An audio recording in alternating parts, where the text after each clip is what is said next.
मग अशी मी गडबडीत गेले म्हणून तुम्हाला काही बोलले नाही. गडबड होती मला जरा, पण सांगते काय झालं ते आता सगळं सांगते.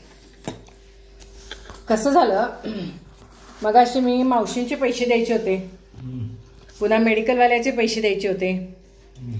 तर मग ते सगळे पैसे त्यातलं एक ट्रान्झॅक्शन मी केलं, एक ट्रान्झॅक्शन जीपेनी केलं.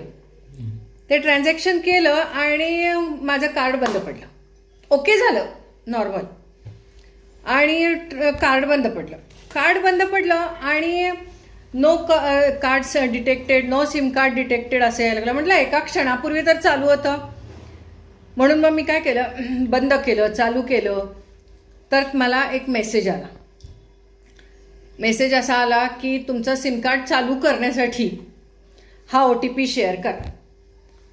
मी म्हटलं अरे हे सिम कार्ड चालू करण्यासाठी OTP शेअर करा, ही काय भानगड आहे. थोडाफार जरा बघत असतो ना आम्ही व्हिडिओज इकडचे तिकडचे. तर म्हणून म्हणलं शंका आली बरं का. म्हणून मी पुन्हा फोन बंद केला, पुन्हा फोन चालू केला. No SIM card detected message तो आलेलाच होता. हा OTP शेअर करा, OTP शेअर करा. OTP आला मला तो त्यांचा, हां OTP आला आणि कार्ड चालू करण्यासाठी. म्हणून माझ्या डोक्यामध्ये म्हटलं काहीतरी हे धोक्याची घंटा आहे. म्हणून मी मगाशी गडबडीत जे गेले ते तेवढ्यासाठीच गेले. मग मी नंतर तिकडनं याच्याकडे गेले, कुठं आपला नेहमीचा मोबाईलचा माणूस आहे की माझा, तो त्याच्याकडे गेले. तो म्हणला मॅडम हे ज्याचं कार्ड आहे ज्या कंपनीचं तिथं जावं, कारण काही वेळेला नेटचा प्रॉब्लेम असतो, असं असतं तसं असतं. पहिला म्हटलं फोनच नवीन घ्या. म्हटलं बाबा तू मी आले की फोन नवीन घ्या, हे तुझं टुमणं लावू नकोस. मग तो म्हटला तेव्हा कंपनीकडे जावा. मग ते कंपनीचं स्टोअर होतं की त्या कंपनीच्या स्टोअरमध्ये गेले. समोरच होतं, त्याच्या दुकानाच्या समोरच होतं. मग त्या स्टोअरमध्ये गेले. स्टोअरमध्ये गेल्यावर मला म्हटलं मॅडम सगळं चालू आहे, तुमचं कार्ड चांगलं आहे. मी म्हटलं कार्ड चालू आहे तर चालू का होईना. त्यांना पण 2-3 वेळा चालू बंद करून बघितलं, कार्ड काय चालू येईना. आणि मग तो म्हणला मग तुम्ही इकडे कसं काय आला. तर मी म्हटलं मला तो OTP मागायला लागलाय. मग तो म्हणला मॅडम खूप डेंजर काम आहे. म्हटलं आत्ता सगळीकडे आत्ता हाच प्रकार चालू आहे. कार्ड बंद पडतात, OTP मागतात कार्ड चालू करायला. आणि माणसं इतकी आजकाल पॅनिक आहेत की आपण त्या स्टोअरला जावं फिजिकली, हे कुणाच्याही डोक्यात नाही. सगळं ऑनलाईन करायचं डोक्यात आहे सगळ्यांच्या, की आपण स्वतः उठून त्या दुकानात जावं. हे असं का झालं कोणी विचारत नाही. OTP जर का म्हटलं आत्ता तुम्ही शेअर केला असता तर सगळी बँक खाती उडाली असती तुमची, सगळी, 1 आणि 2 नाही. जीपेचं तर उडालच असतं म्हणला. पण त्याला आधार कार्डला जे ते हे आहे अटॅच ते सगळं उडालं असतं कदाचित म्हटलं. तो स्वतः दुकानदार म्हणला माझं मागच्या वर्षी 6.5 लाखाला डुबलो म्हणला. मी स्वतः हे स्टोअर चालवतो कंपनीचं, मी काही करू शकलो नाही, रिस्टोअर करू शकलो नाही, पैसे मिळाले नाहीत, काही झालं नाही. असं झालं, कार्ड बंद पडलं, OTP मागितला, OTP दिला, संपलं, सगळंच उडालं म्हणला. तर आज तो म्हणला मॅडम तुम्ही दिला कसा नाही OTP.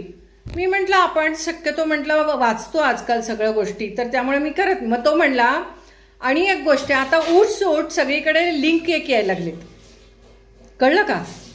तर त्याच्यामध्ये हल्ली जातीविरुद्ध वगैरे सुद्धा लिंक यायला लागलेत की हे बिल पास करायचं असेल तर एवढ्या लिंकला तुम्ही हे करा.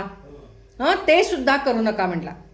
बिल पास करायला आपल्या लोकांचा काही संबंध नाही म्हटला, ते वरच्या लेवलवर करत असतात ते. तुम्ही लिंकवर हे करायची काय गरज आहे.